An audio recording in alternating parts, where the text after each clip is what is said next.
સોના બાદ હવે સરકાર સિલ્વર જ્વેલરીની હોલમાર્કિંગ લાગુ કરવાની તૈયારી કરી રહી છે। સૂત્રોના પ્રમાણે 1 સપ્ટેમ્બરથી આ સ્વૈચ્છિક રીતે લાગુ થશે અને સોનાની જેમ જ આ 6 ગ્રેડ ચાંદીની જ્વેલરી ઉપર લાગુ થશે।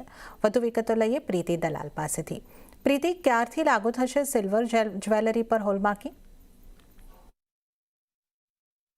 જી, તો હવે સિલ્વર જ્વેલરી પર હોલમાર્કિંગ કમ્પલસરી થઈ ગયું છે અને તમારે હવે સિલ્વર જ્વેલરી કે સિલ્વર પ્રોડક્ટ્સ પર હોલમાર્કિંગ કરાવવું એક કમ્પલસરી બનશે અને જે લાગુ ડેટ છે એ 1 સપ્ટેમ્બર 2025થી હશે।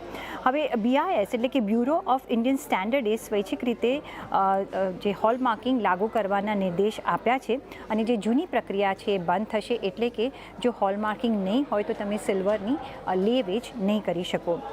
હવે આ એક 6 ડિજિટ HUID એટલે કે હોલમાર્ક યુનિટ આઇડેન્ટિફિકેશન લાગુ કરવામાં આવશે, જેમાં 6 ગ્રેડની ચાંદી પર આ લાગુ થશે અને જે હોલમાર્કિંગ જે છે એની જે કેટેગરી કે ગ્રેડ્સ આપણે જોઈએ તો 900, 800, 835, 925, 970 અને 990ની ગ્રેડ્સ પર આ લાગુ થશે, જેમાં હોલમાર્કિંગ જરૂરિયાત તમને પડશે।